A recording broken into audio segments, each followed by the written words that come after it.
La primera imagen no es un cuadro, es un taller ardiendo.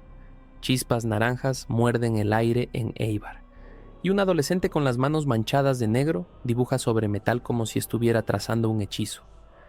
Cada golpe de martillo suena a sentencia. Su padre, Plácido, es un nombre respetado en Europa, un damasquinador capaz de domar el oro sobre el acero. En esa casa-torre, donde el oficio es ley, el destino parece escrito con buril. O sigues la tradición, o te conviertes en una decepción. Pero Ignacio Zuloaga no mira el metal, mira la sombra que deja el metal. Y en esa sombra ve algo que su familia no quiere ver. La pintura no como lujo, sino como combate. Porque esta es la contradicción que lo va a perseguir toda la vida. El hombre que acabará siendo llamado el último gran maestro empieza como un hijo que no tiene permiso para ser pintor. Y, para colmo, nace en una familia donde la belleza ya existe, pero debe obedecer a otra forma. En su infancia, el dibujo no es un pasatiempo, es disciplina, línea, proporción, pulso. El taller familiar le educa la mirada como un arma. Si te equivocas, se nota. Si tiembla la mano, el error queda clavado para siempre. Ignacio aprende pronto un secreto brutal, lo irreversible, lo que no se puede borrar.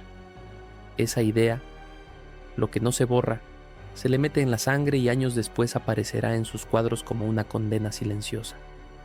Sin embargo, el primer conflicto no es con el mundo, es con la mesa de su casa. Su padre sueña con arquitectura, con un hijo serio, con planos y carreras que suenen a estabilidad. Ignacio sueña con lienzos que suenen a otra cosa, a vida, a carne, a polvo, a sangre seca. Y cuando dos sueños chocan bajo el mismo techo, no hay discusión civilizada. Hay fricción. Hay puertas que se cierran. Hay silencios largos como pasillos. En la escuela, en internados, en ciudades ajenas, Ignacio va acumulando una sensación que lo define: estar fuera de sitio. Esa incomodidad no lo rompe, lo afila. Y entonces ocurre el primer golpe de guión, uno de esos momentos en los que el destino no pregunta, solo empuja. En Madrid, ante los grandes maestros, algo se le abre por dentro como una herida. Velázquez no le parece historia, le parece presencia. El Greco no le parece rareza, le parece una fiebre. Goya no le parece pasado, le parece una advertencia.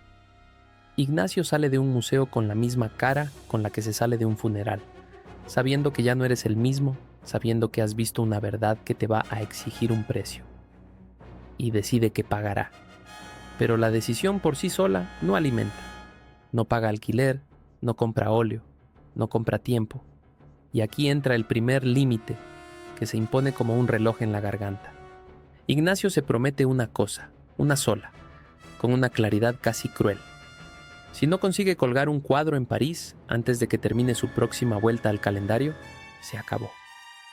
No importa cómo, no importa con qué hambre, no importa con cuánta humillación, un año, un ciclo completo. O entra por la puerta grande, o vuelve con la cabeza gacha al taller, al metal, al destino que le tenían reservado. Esa promesa, ese ultimátum, es su primera cárcel y su primer motor. Y París lo recibe como se recibe a un desconocido sin dinero, con indiferencia. Montmartre no es una postal, es una garganta que traga ilusiones. Ignacio llega y descubre la verdad sucia de la bohemia. Hay noches en que la genialidad suena igual que el estómago vacío. Hay mañanas en que el frío no te inspira, te castiga. Vive cerca de otros españoles, sobrevive con ayudas pequeñas, con la solidaridad justa para no morir, con la vergüenza necesaria para no rendirse. Y aprende una lección que no enseñan las academias. El talento no basta. Necesitas aguantar. En esas calles conoce el roce de las vanguardias, la electricidad de un mundo que está cambiando. Ve pasar nombres, ve pasar estilos, ve pasar miradas nuevas que quieren quemarlo todo. Y aún así, su brújula no se mueve. Ignacio no quiere pintar lo moderno por lo moderno. Quiere pintar lo verdadero, aunque sea incómodo. Y lo verdadero para él no es un paisaje bonito, lo verdadero es una tensión antigua, una identidad que duele. La primera vez que consigue terminar una obra en ese París de hambre, lo hace como si estuviera fabricando una tabla de salvación.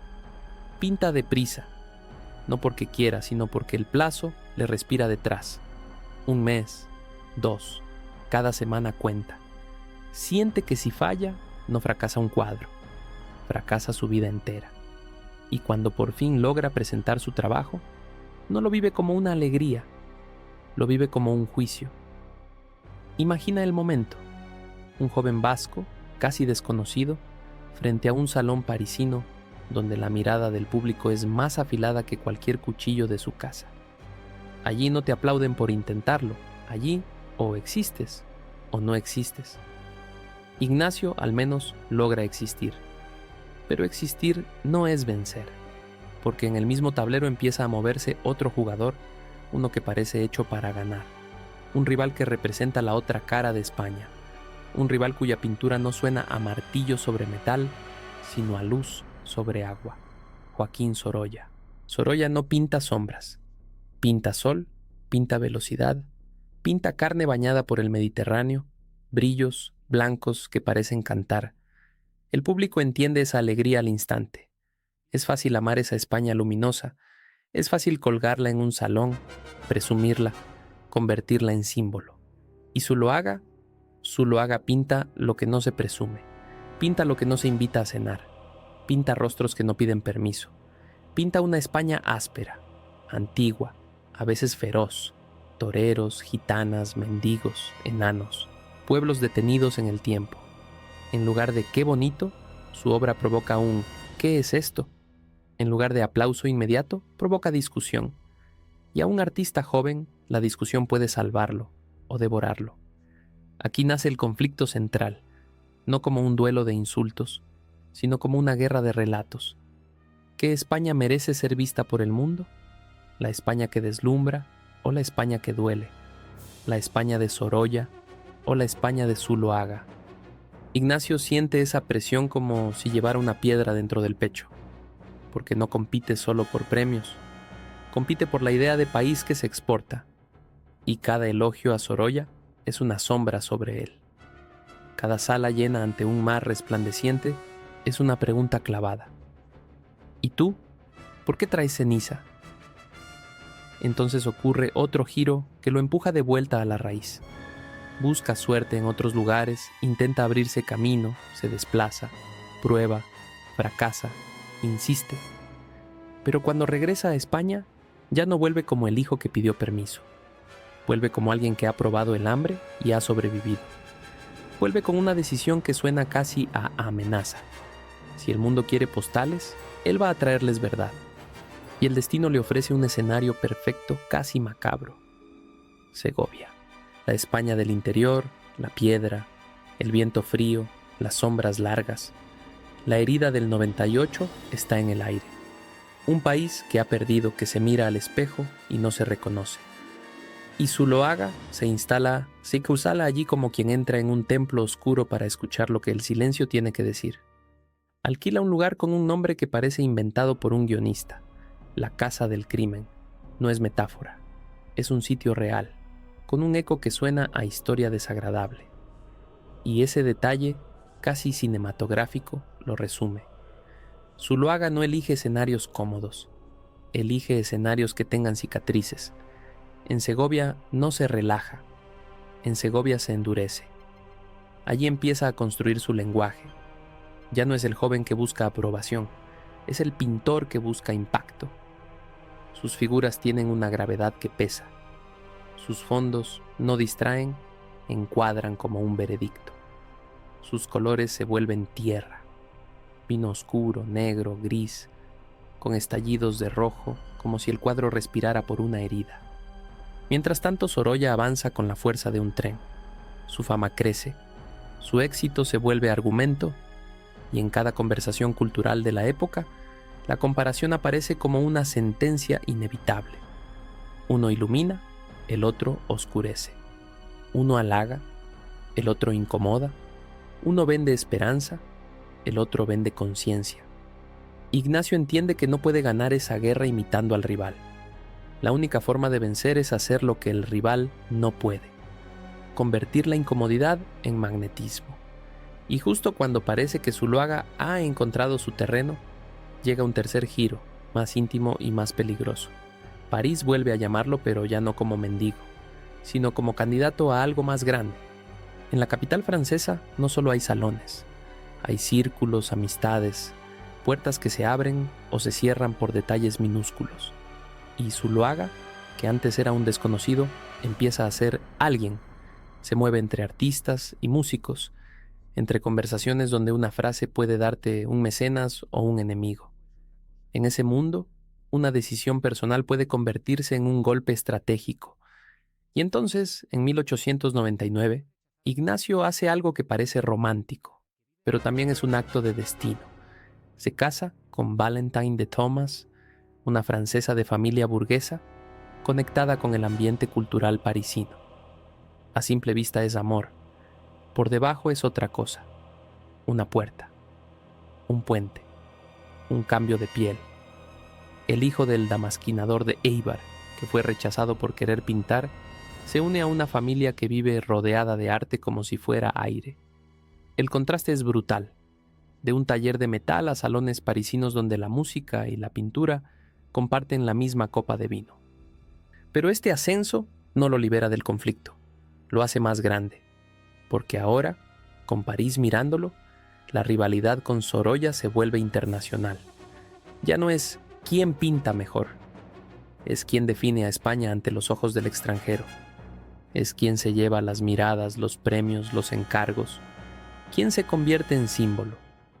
Ignacio sabe algo que lo desvela: si pierde ahora, no pierde una carrera, pierde la única narrativa en la que cree. Y su reloj interno, ese año, ese ultimátum, esa promesa de no volver derrotado, se transforma en una nueva cuenta atrás. No puede permitirse pasar de promesa a nota a pie de página. Así termina esta primera carrera, no con un triunfo completo, sino con una puerta entreabierta y una amenaza clara. Porque el siguiente paso no es pintar un cuadro más. El siguiente paso es conquistar el relato antes de que Sorolla lo pinte todo con luz. La noche que París empezó a pronunciar Zuloaga con un respeto nuevo, Ignacio no estaba celebrando, estaba contando días, porque el poder, el verdadero, no llega con trompetas, llega como una fecha escrita en una invitación, una puerta que se abre una sola vez, y un rival que ya está dentro. Una galería le ofrece una exposición, no cuando él quiera, sino cuando el calendario manda. La temporada se decide con meses de antelación, y el mundo artístico no espera a nadie. Le dan un espacio, un nombre en el cartel, una promesa de público y una condición invisible, brutal: entregar obras que puedan sostener la sala. No un lienzo bueno, una serie, una declaración. Y encima, ese mismo otoño, Joaquín Sorolla, el hombre sol, prepara otra aparición.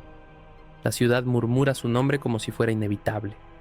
Sorolla es el artista que el público entiende antes de pensar: luz, piel, movimiento. Zuloaga es lo contrario: un golpe seco en la boca del estómago. Ignacio siente que lo han puesto en una arena, y en la arena, si dudas, te comen. Así nace su nuevo reloj: 100 días. 100 días para levantar una exposición que no sea interesante, sino ineludible. 100 días para que el público no salga diciendo «qué curioso», sino «no puedo quitármelo de encima». 100 días para demostrar que su oscuridad no es capricho, sino verdad. 100 días, o París lo reducirá a nota marginal, otro español pintoresco. Y aquí viene el primer giro que lo pone contra la pared. La vida doméstica, que podría haber sido refugio, se convierte también en tensión. Valentine, con su elegancia francesa, con su mundo de normas suaves y conversaciones finas, lo mira trabajar como si estuviera viendo a un hombre cavar una tumba. No porque no lo ame, sino porque lo ve consumirse. Ignacio pinta con una intensidad que no deja espacio para la calma.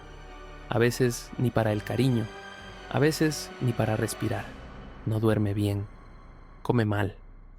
Se queda mirando un lienzo en blanco como quien mira un abismo y, de repente, entiende que el abismo también mira. Y cuando por fin empiezas Bananda a avanzar, cuando las figuras aparecen y el taller vuelve a oler a trementina y a promesa, llega el primer golpe bajo, un marchante.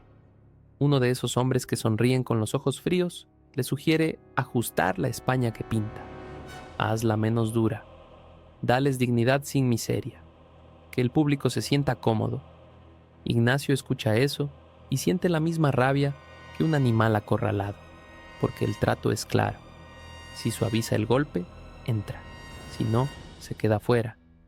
Y lo peor es que la tentación existe. Tiene familia, tiene responsabilidades, tiene un lugar que sostener.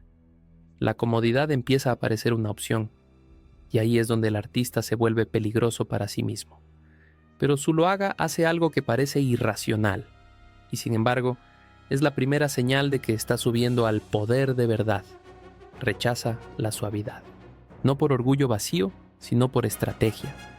Porque entiende algo. Sorolla ya reina en el territorio de la belleza amable. Si Ignacio se acerca a esa luz, pierde. La única forma de competir no es parecerse, es diferenciarse hasta doler. Y entonces decide que su exposición no será un escaparate, será un espejo sucio, un espejo que no perdona. Empieza a buscar modelos como quien busca testigos. No quiere poses bonitas, quiere rostros que hayan vivido, manos que parezcan herramientas, miradas que no pidan aprobación. Se obsesiona con el peso de los cuerpos, con la gravedad de los trajes, con la sensación de que cada figura está plantada en la tierra como una estaca. Y en paralelo empieza a ocurrir algo más grande. España, tras el desastre del 98, está en crisis de identidad. Intelectuales, escritores, pensadores discuten qué demonios es el país y hacia dónde va. Hay una palabra que flota en el aire como humo: regeneración. Y Zuloaga, aunque no sea político en el sentido literal, entra en esa discusión de la forma más poderosa posible, pintando. Porque en aquel tiempo, un cuadro puede ser un editorial sin letras. En sus círculos empiezan a aparecer nombres con aura de tormenta: Miguel de Unamuno, Pío Baroja, Azorín, hombres que no hablan para quedar bien, sino para remover el suelo. Y de repente, el pintor se da cuenta de una verdad que lo cambia. No está solo. Hay un bando, aunque nadie lo llame así. Un bando que cree que la belleza no es adorno, sino diagnóstico. La rivalidad con Sorolla deja de ser una cuestión de estilo y se convierte en un choque de visiones. Dos Españas enfrentadas, dos relatos compitiendo por el mismo público europeo. Y aquí llega el segundo giro, el que lo vuelve combustible puro: la etiqueta. Los críticos empiezan a llamarlo, con desprecio o con fascinación, el pintor de la España negra. La frase se le pega como barro, y cualquier artista, ante una etiqueta así, podría intentar limpiarse, podría decir: no, yo también pinto luz. Podría salir corriendo hacia el aplauso fácil. Zuloaga hace lo contrario, convierte la etiqueta en una bandera. La España negra no como caricatura, sino como verdad cruda.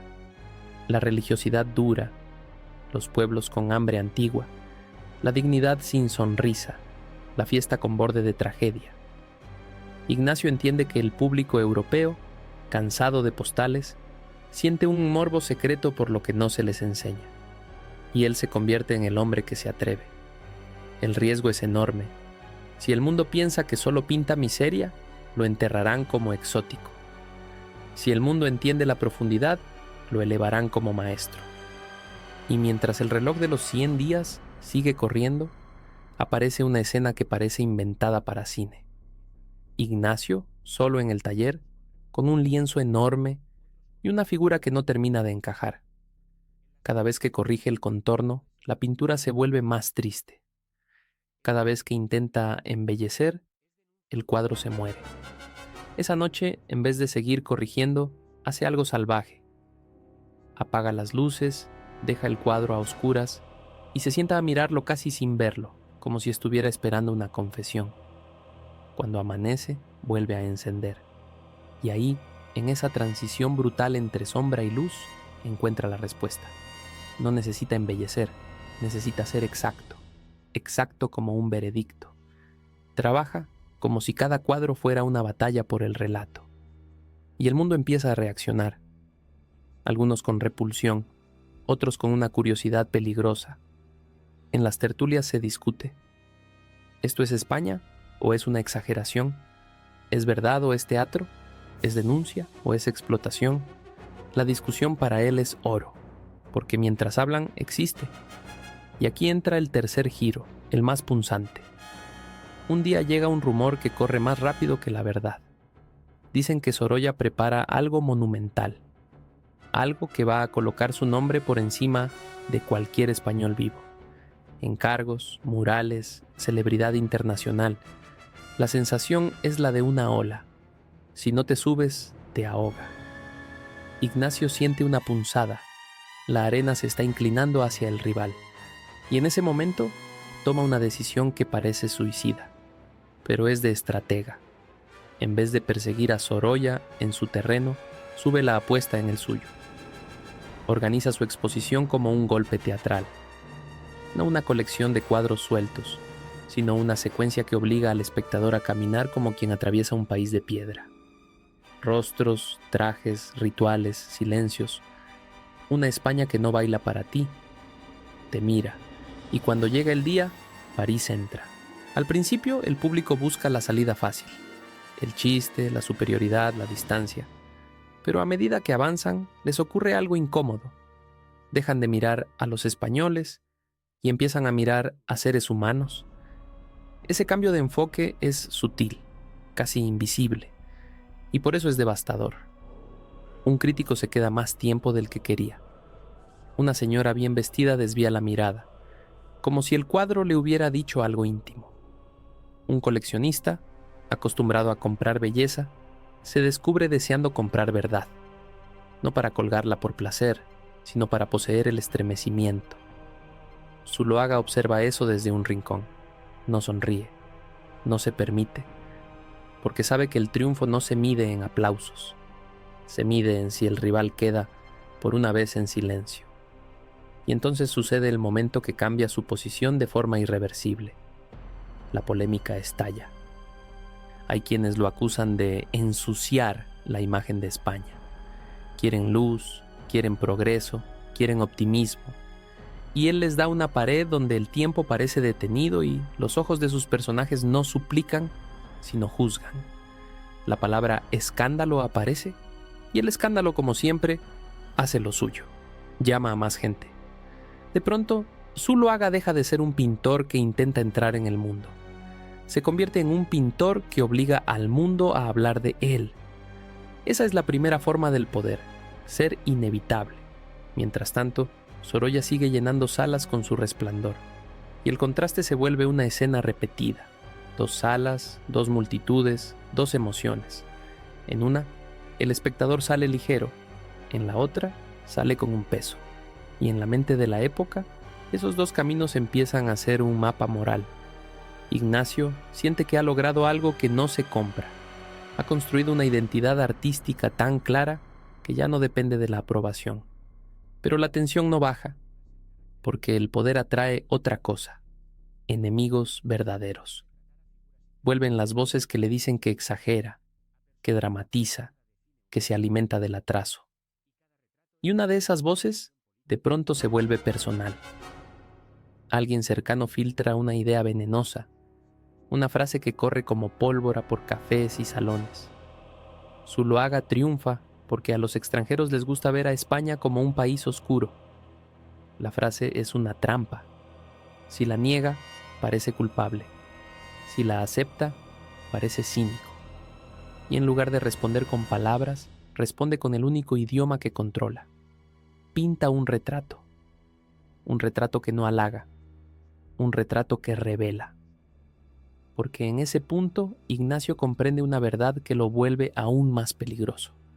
Un retrato puede ser una espada envuelta en terciopelo. Si capturas el carácter real de un hombre, lo desnudas ante el mundo. Empieza a retratar a figuras intelectuales, a rostros emblemáticos, a personajes cuya mirada define una época. Y cada retrato es también una declaración política sin partido, una manera de decir esto somos. No, esto quiero que seamos, sino esto somos, te guste o no. Así, sin coronas ni decretos, Ignacio empieza a ocupar un trono invisible, el trono de quien define el imaginario. Y ese trono tiene un precio, porque cuanto más alto sube, más estrecha se vuelve la cuerda. Ahora ya no puede fallar sin caer con estruendo. Ahora cada cuadro se juzga como si fuera un manifiesto. Y el reloj vuelve, como un fantasma que no se va. Ya no son 100 días. Ahora es un plazo más cruel, la vida de una generación que está ardiendo en preguntas. Si Zuloaga no logra consolidar su posición antes de que la moda cambie, antes de que nuevas vanguardias lo vuelvan antiguo, antes de que el público se canse del drama, lo reemplazarán. El arte también tiene fecha de caducidad cuando depende del interés del mundo, así que Ignacio acelera. Se mueve entre España y Francia, entre Segovia y París, entre la piedra y el terciopelo. Reúne aliados, entra y sale de exposiciones. Y, sin darse cuenta, empieza a hacer algo que los grandes hacen sin anunciarlo, convertirse en referente. A partir de ahí, ya no es él quien pide entrar en las salas. Son las salas las que lo necesitan para decir que están en el centro del tiempo. Pero la rivalidad no termina. Se transforma, porque Sorolla no es un villano, es un espejo. El rival que le recuerda, en cada éxito, que el público prefiere el sol. Y Zuloaga, en cada cuadro, está apostando a lo contrario, que también hay un público capaz de amar la sombra cuando esa sombra dice la verdad. Y justo cuando Ignacio cree haber ganado el derecho a existir sin permiso, el mundo empieza a oscurecerse de una forma que ningún pintor controla.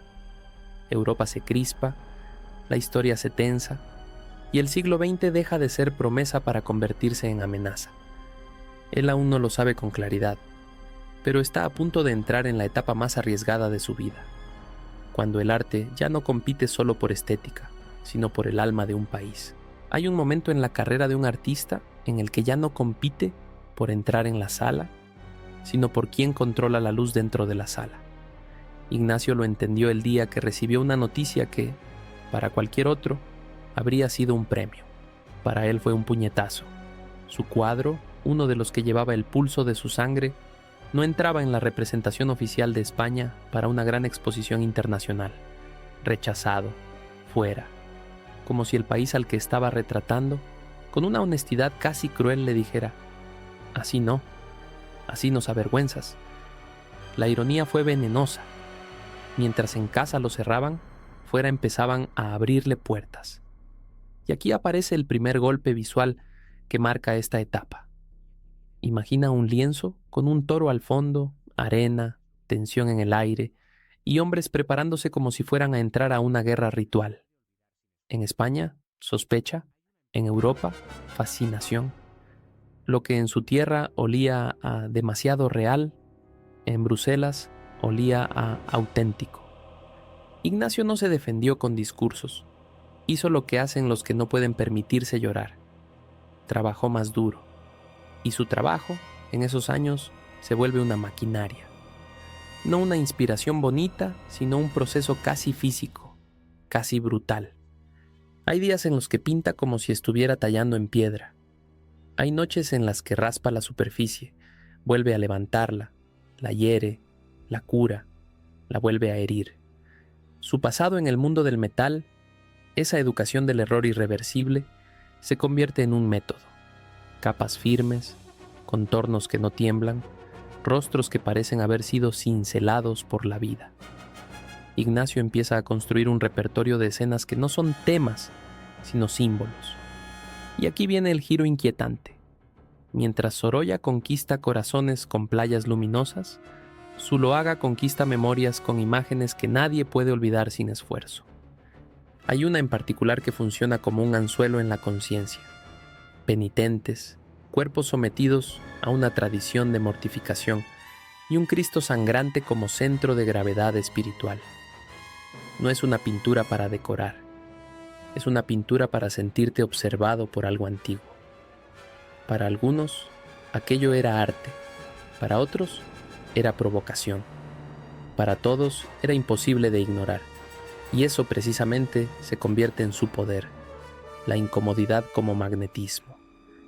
La rivalidad con Sorolla, mientras tanto, se endurece como un duelo sin pistolas, pero con víctimas, porque el enemigo no es el otro pintor, el enemigo es el público, que tiende a premiar lo que le hace sentirse bien.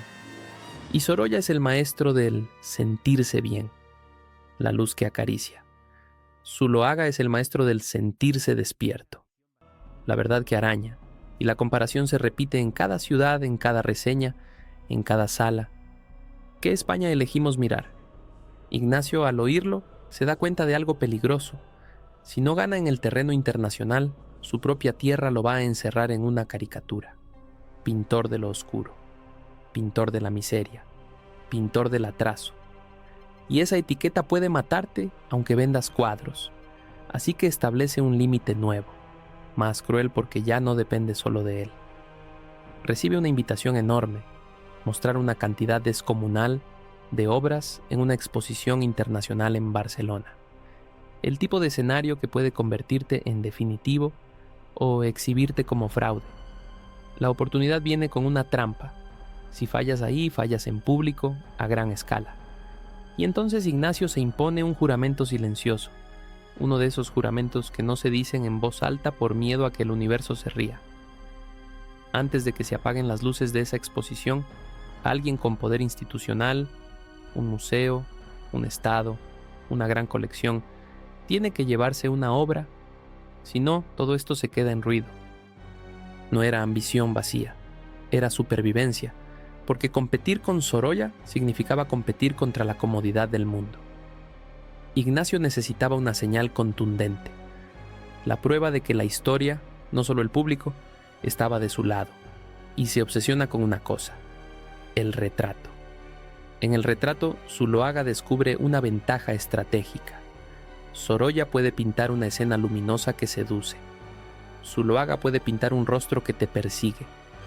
Y en esa persecución hay una forma de dominio, porque un gran retrato no reproduce una cara, revela un carácter. Y revelar un carácter es arriesgado, es convertir a una persona en un documento. Empieza a retratar a figuras que importan, escritores, pensadores, personajes con peso en la conversación pública. No los convierte en héroes, los muestra como son, con su cansancio, su orgullo, sus dudas. Y de repente sus cuadros dejan de ser solo España pintoresca para extranjeros. Se vuelven España pensante. En paralelo, Ignacio se mueve como un director de escena. Elige lugares, trajes, objetos como si fueran palabras. Un mantón puede decir linaje. Una silla puede decir poder. Una pared desnuda puede decir verdad. Y lo más inquietante, usa la quietud como un golpe. Sus modelos parecen quietos, sí, pero esa quietud vibra, como un animal que se contiene antes de atacar. Mientras Sorolla pinta movimiento, Zuloaga pinta tensión contenida. Y el público europeo empieza a responder. En Venecia, en salones internacionales, su obra aparece una y otra vez, aceptada, discutida, admirada, temida. En algunas ciudades lo tratan como una rareza fascinante, en otras, como un maestro que trae una verdad antigua al siglo IX.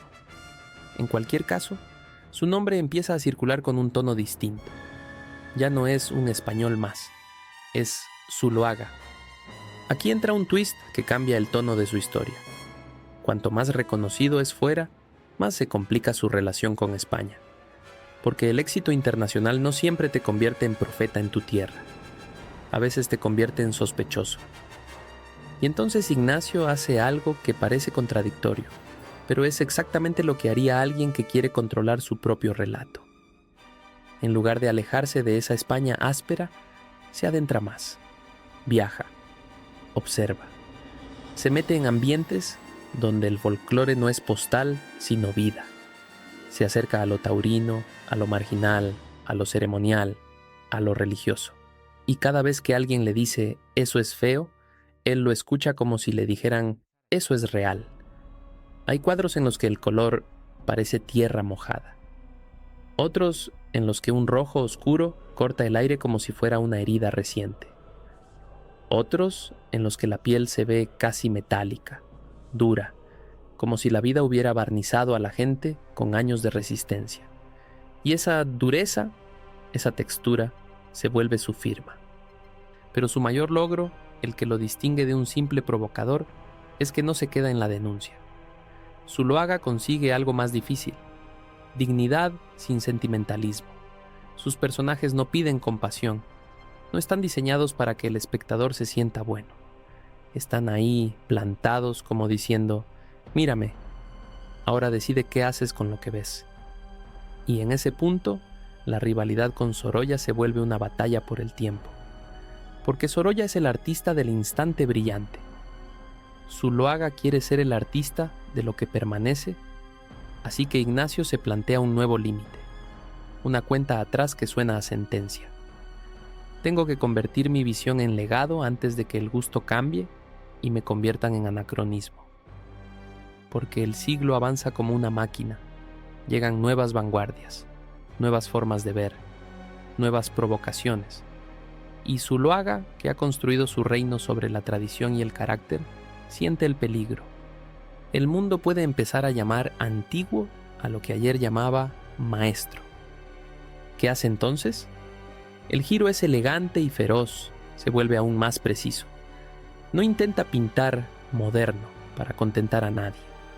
En lugar de eso, refina su realismo hasta convertirlo en algo casi brutalmente contemporáneo. La mirada frontal, la presencia sin adorno, la psicología al desnudo. Y además, su firma se vuelve más ambiciosa. No solo pinta cuadros, construye entorno. En los años 20, cuando ya ha demostrado que puede dominar salones y bienales, decide cumplir una obsesión vieja: tener un lugar propio en Castilla, no como turista, sino como dueño del silencio. Y elige un castillo en Pedraza, un lugar de piedra sobre roca, con historia de siglos en cada grieta. No lo elige por comodidad, lo elige porque allí el tiempo se siente pesado, como una capa sobre los hombros. Restaura una torre, instala su estudio y convierte esa altura en un mirador. Desde allí mira el paisaje como si mirara a un país entero. El castillo no es una casa, es un símbolo. Y aquí aparece otro twist. Zuloaga no solo pinta, colecciona, reúne obras y objetos de valor, piezas que hablan de la historia del arte español. Es como si, además de pintar la identidad, quisiera custodiarla. En ese gesto hay algo de amor y también algo de control. El hombre que fue rechazado por su país en algunos escenarios se convierte, con el tiempo, en un guardián de la imagen de su país. Mientras Sorolla se ha convertido en el gran nombre del sol, Zuloaga se convierte en el gran nombre de la piedra. Y el choque entre ambos ya no necesita que se vean las caras.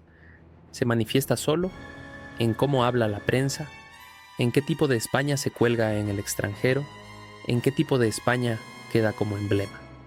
El público puede amar a los dos, sí, pero la cultura no suele repartir coronas sin pelear. Y Zuloaga lo sabe. En ese ascenso llegan también las victorias, que son trampas. Encargos prestigiosos, retratos de poder, instituciones que de pronto lo quieren cerca. Y la pregunta que lo acecha, como un cuchillo fino, es siempre la misma. ¿Me quieren por mi arte o me quieren porque puedo servir a una idea? Ignacio no responde con teoría, responde con conducta. Sigue pintando lo que cree, aunque lo incomode incluso a los que lo celebran. Y el reconocimiento se vuelve tan grande que, en el cambio político de España en los años 30, su nombre aparece en un lugar que antes no era suyo: el institucional. Le ofrecen una posición de responsabilidad en el mundo del arte oficial. Es un tipo de poder distinto al de las salas, el poder de decidir, de representar, de orientar. Para alguien que pasó años luchando por ser aceptado, es la tentación perfecta. Ahí, por un instante, la historia parece a punto de girar hacia una versión tranquila de su vida.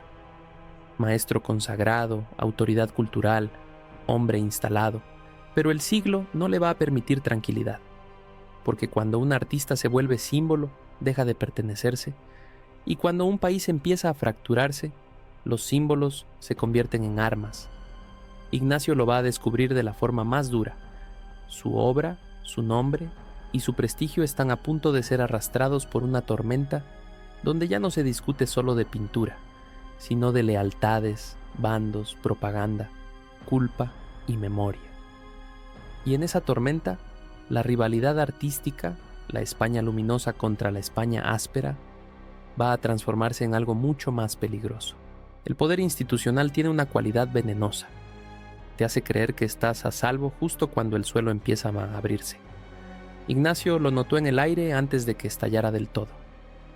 España ya no era solo discusión en cafés, era tensión en las calles, miradas que se endurecían, amistades que se volvían sospechosas, palabras que empezaban a sonar como bandos. Y entonces, de golpe, la pintura, que durante años había sido su campo de batalla simbólico, se convirtió en algo mucho más literal, una bandera que otros querían clavar sobre su nombre. En ese clima, a Ignacio le llega la clase de llamada que no se rechaza sin pagar un precio, que se posicione, que firme, que aclare. La cultura, que en tiempos normales finge neutralidad, en tiempos de fractura exige juramentos. Y aquí aparece su nuevo límite, el más cruel de toda su vida, porque no se mide en exposiciones ni en dinero, sino en destino. Le dan un plazo, no escrito pero entendido. Días, un margen breve, casi humillante, para decidir de qué lado queda su nombre cuando el país se rompa. Ignacio siente ese plazo como una pistola apoyada en la nuca. Si elige mal, pierde no solo amigos, pierde futuro. Si calla, lo interpretan como traición. Si habla, lo convierten en arma. Y el primer twist no viene de fuera, viene de dentro. Ignacio, que siempre se creyó dueño de su relato, descubre que en una guerra el relato ya no te pertenece. Cuando estalla el conflicto, el mundo alrededor se convierte en una máquina de simplificar buenos y malos, luz y sombra, patriota o enemigo. Y para el pintor que vivía de los matices, ese mecanismo es una pesadilla. Decide apoyar al bando que cree que salvará una idea de España, la España de piedra, de tradición, de orden. Y en ese gesto se abre una herida que lo acompañará para siempre. A partir de ahí, su obra ya no se mira solo como arte, sino como síntoma político. Para unos se vuelve la verdad valiente, para otros la estética de la reacción. Ignacio lo sabe, y aún así avanza, no por ingenuidad, sino porque ha vivido demasiado tiempo a contracorriente como para creer que el silencio lo protegerá. Pero incluso ahí, donde el mundo exige consignas, él sigue siendo pintor, y un pintor, cuando se queda sin control sobre los acontecimientos, intenta controlar al menos una cosa: la imagen. En el ruido de la guerra, Ignacio se obsesiona con una pregunta que no se oye en los discursos, pero que para él es más concreta que cualquier bandera. ¿Qué pasa con los cuadros cuando caen las bombas? ¿Qué pasa con las telas, con los pigmentos, con todo lo que se suponía eterno? Aquí entra un giro de tensión física, casi cinematográfica. En Pedraza, su refugio de piedra, Ignacio empieza a mirar su colección, sus piezas, su taller, como si fueran un botín a punto de ser saqueado por el tiempo. Ya no teme al crítico, teme al fuego. Y el fuego no debate, no opina, devora. Se impone entonces una cuenta atrás brutal, una de esas que hacen que el cuerpo se mueva antes de que la mente termine de aceptar, 72 horas. Ese es el margen que se da para poner a salvo lo más valioso, para mover lo que pueda moverse, para esconder lo que deba esconderse, para decidir qué se salva y qué se sacrifica. En ese plazo se juega algo que para él pesa tanto como su vida, que su obra no acabe convertida en ceniza o en trofeo.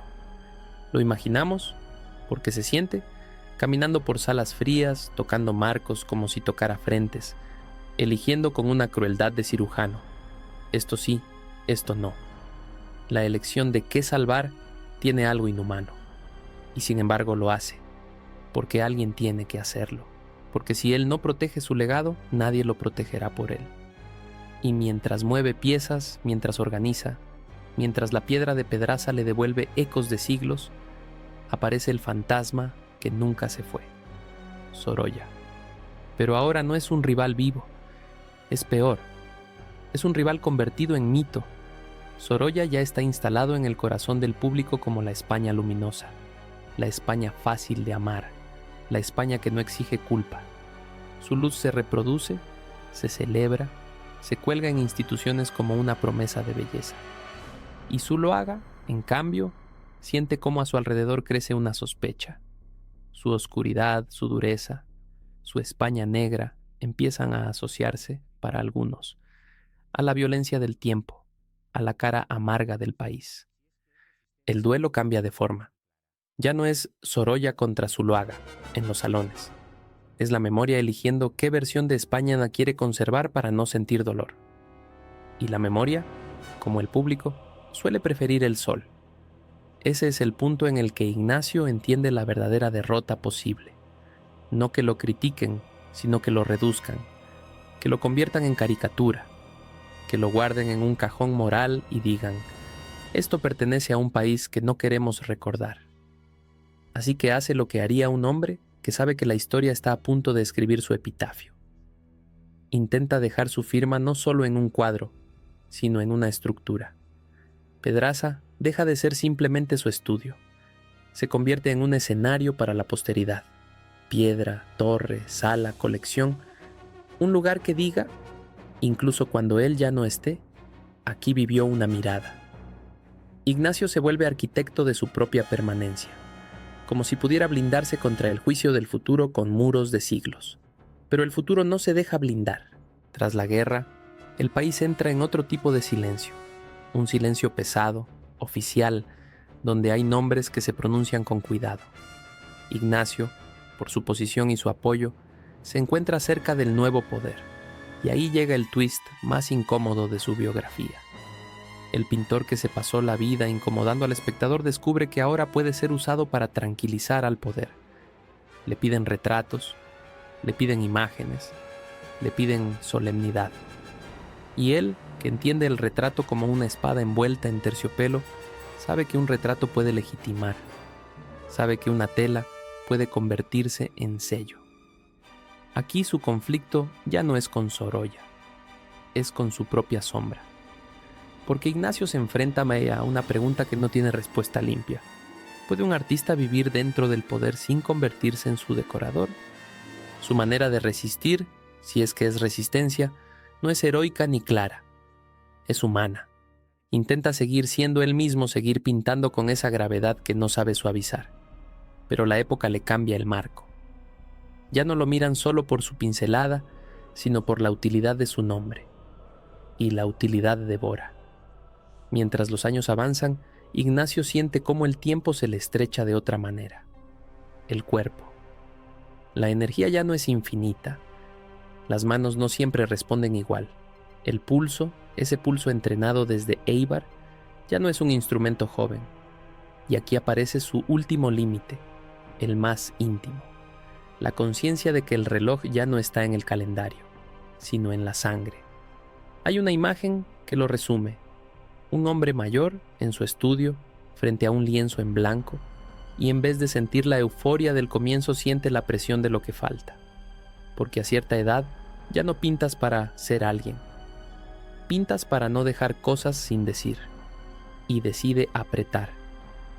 Pinta con urgencia sin prisa, como si cada retrato fuera un testamento y cada escena una pieza final del rompecabezas. Sus personajes siguen teniendo esa presencia frontal, ese mírame sin súplica. Pero ahora, por debajo de la dureza, se siente algo más. Una melancolía de piedra. Como si la España que retrató toda su vida estuviera, al mismo tiempo, alejándose. Sabe que su legado será discutido. Lo intuye, porque su obra nunca fue cómoda. Y porque su vida, en ese tramo final, queda atrapada en el barro moral de su tiempo. Aquí llega otro giro, silencioso pero letal. Ignacio comprende que la posteridad no te juzga por lo que quisiste hacer, sino por lo que tus gestos parecen significar cuando se enfrían. La historia es cruel con los matices.